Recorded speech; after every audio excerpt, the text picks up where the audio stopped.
السلام علیکم ورحمۃ اللہ وبرکاتہ۔ حضور صلی اللہ علیہ وسلم اور صحابہ کرام رضی اللہ عنہ نے دین کے پھیلانے میں جس قدر تکلیفیں اور مشقتیں برداشت کی ہیں، ان کا برداشت کرنا تو درکنار، اس کا ارادہ کرنا بھی ہم جیسے نالائقوں سے دشوار ہے۔ تاریخ کی کتابیں ان واقعات سے بھری ہوئی ہیں، مگر ان پر عمل کرنا تو علیحدہ رہا، ہم ان کے معلوم کرنے کی بھی تکلیف نہیں کرتے۔ اس باب میں چند قصوں کو نمونے کے طور پر ذکر کرنا ہے۔ ان میں سب سے پہلے خود حضور اکرم صلی اللہ علیہ وسلم کے قصے سے ابتدا کرتی ہوں کہ حضور صلی اللہ علیہ وسلم کا ذکر برکت کا ذریعہ ہے۔ حضور اکرم صلی اللہ علیہ وسلم کے طائف کے سفر کا قصہ۔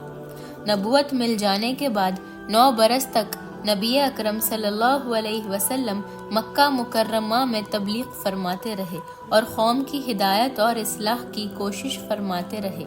لیکن تھوڑی سی جماعت کے سوا جو مسلمان ہو گئی تھی اور تھوڑے سے ایسے لوگوں کے علاوہ جو باوجود مسلمان نہ ہونے کے آپ صلی اللہ علیہ وسلم کی مدد کرتے تھے۔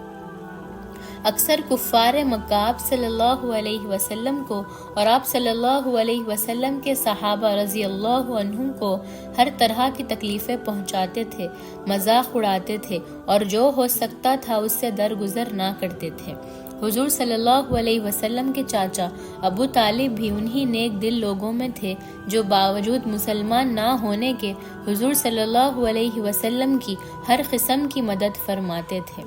10ویں سال میں جب ابو طالب کا بھی انتقال ہو گیا تو کافروں کو اور بھی ہر طرح کھلے مہر اسلام سے روکنے اور مسلمانوں کو تکلیف پہنچانے کا موقع ملا۔ حضور اقدس صلی اللہ علیہ وسلم اس خیال سے طائف تشریف لے گئے کہ وہاں قبیلہ ثقیف کی بڑی جماعت ہے، اگر وہ جماعت مسلمان ہو جائے تو مسلمانوں کو ان تکلیفوں سے نجات ملے اور دین کے پھیلنے کی بنیاد بڑھ جائے۔ وہاں پہنچ کر قبیلے کے 3 سرداروں سے جو بڑے درجے کے سمجھے جاتے تھے ان سے گفتگو فرمائی اور اللہ کے دین کی طرف بلایا اور اللہ کے رسول کی یعنی اپنی مدد کی طرف متوجہ کیا، مگر ان لوگوں نے بجائے اس کے کہ دین کی بات کو قبول کرتے یا کم سے کم عرب کی مشہور مہمان نوازی کے لحاظ سے ایک نو وارد مہمان کی مدارات یعنی مہمان نوازی کرتے، صاف جواب دے دیا اور نہایت بے رخی اور بد اخلاقی سے پیش آئے۔ ان لوگوں نے یہ بھی گوارا نہ کیا کہ آپ صلی اللہ علیہ وسلم یہاں قیام فرما لے۔ جن لوگوں کو سردار سمجھ کر بات کی تھی کہ وہ شریف ہوں گے اور مہذب گفتگو کریں گے، ان میں سے ایک شخص بولا کہ اوہو، آپ ہی کو اللہ نے نبی بنا کر بھیجا ہے۔ دوسرا بولا کہ اللہ کو تمہارے سوا کوئی اور ملتا ہی نہیں تھا جس کو رسول بنا کر بھیجتے۔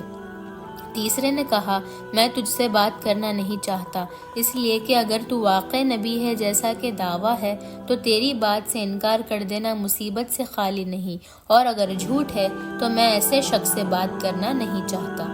اس کے بعد ان لوگوں سے نا امید ہو کر حضور اکرم صلی اللہ علیہ وسلم نے اور لوگوں سے بات کرنے کا ارادہ فرمایا کہ آپ تو ہمت اور استقلال کے پہاڑ تھے، مگر کسی نے بھی قبول نہ کیا، بلکہ بجائے قبول کرنے کے حضور صلی اللہ علیہ وسلم سے کہا کہ ہمارے شہر سے فوراً نکل جاؤ اور جہاں تمہاری چاہت کی جگہ ہو وہاں چلے جاؤ۔ تو حضور صلی اللہ علیہ وسلم جب ان سے بالکل مایوس ہو کر واپس ہونے لگے تو ان لوگوں نے شہر کے لڑکوں کو پیچھے لگا دیا کہ آپ صلی اللہ علیہ وسلم کا مذاق اڑائیں، تھالیاں پیٹیں، پتھر مارے، حتیٰ کہ آپ صلی اللہ علیہ وسلم کے دونوں جوتے خون کے جاری ہونے سے رنگین ہو گئے۔ حضور صلی اللہ علیہ وسلم اسی حالت میں واپس ہوئے۔ جب راستے میں ایک جگہ ان شریروں سے اطمینان ہوا تو حضور صلی اللہ علیہ وسلم نے یہ دعا مانگی، اللہم الیک اشکو ضعف قوتی وقلت حیلتی وحوان علی الناس یا ارحم الراحمین، انت رب المستضعفین وانت رب الی من تکلونی الی بعید یتجحمنی ام الی عدو ملکت امری، ان لم یکن بک الی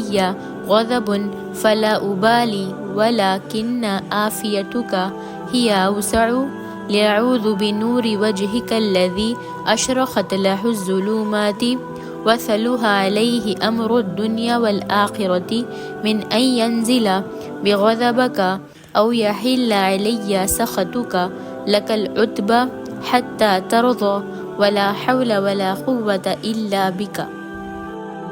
اے اللہ، تجھ ہی سے شکایت کرتا ہوں اپنی کمزوری اور بے کسی کی اور لوگوں میں ذلت اور رسوائی کی۔ اے ارحم الراحمین، تو ہی ضعفاء کا رب ہے اور تو ہی میرا پروردگار ہے۔ تو مجھے کس کے حوالے کرتا ہے؟ کسی اجنبی بیگانے کے جو مجھے دیکھ کر ترش رو یعنی ناخوش ہوتا ہے، منہ چڑھاتا ہے، یا یہ کہ کسی دشمن کے جس کو تو نے مجھ پر قابو دے دیا۔ اے اللہ، اگر تو مجھ سے ناراض نہیں ہے تو مجھے کسی کی بھی پرواہ نہیں ہے، تیری حفاظت مجھے کافی ہے۔ میں تیرے چہرے کے اس نور کے طفیل جس کے تمام اندھیریاں روشن ہو گئیں اور جس سے دنیا اور آخرت کے سارے کام درست ہو جاتے ہیں، اس بات سے پناہ مانگتا ہوں کہ مجھ پر تیرا غصہ ہو یا تو مجھ سے ناراض ہو۔ تیری ناراضگی کا اس وقت تک دور کرنا ضروری ہے جب تک تو راضی نہ ہو۔ نہ تیرے سوا کوئی طاقت ہے نہ قوت۔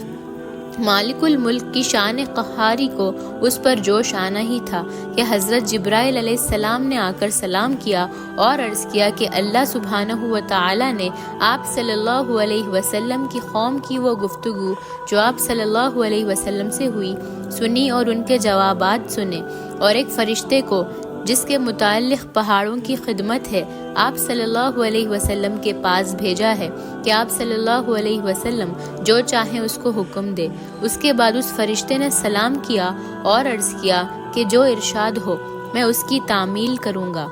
اگر ارشاد ہو تو دونوں جانب کے پہاڑوں کو ملا دوں جس سے یہ سب درمیان میں کچل جائیں، یا اور جو سزا آپ صلی اللہ علیہ وسلم تجویز فرمائیں۔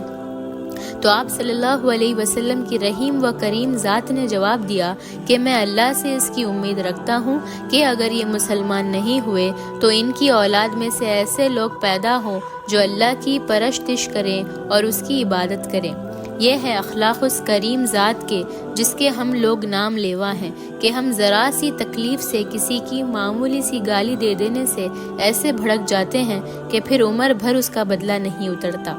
ظلم پر ظلم اس پر کرتے رہتے ہیں اور دعویٰ کرتے ہیں اپنے محمدی ہونے کا، نبی پیرو بننے کا۔ نبی کریم صلی اللہ علیہ وسلم اتنی سخت تکلیف اور مشقت اٹھانے کے باوجود نہ بد دعا فرماتے ہیں نہ کوئی بدلہ لیتے ہیں۔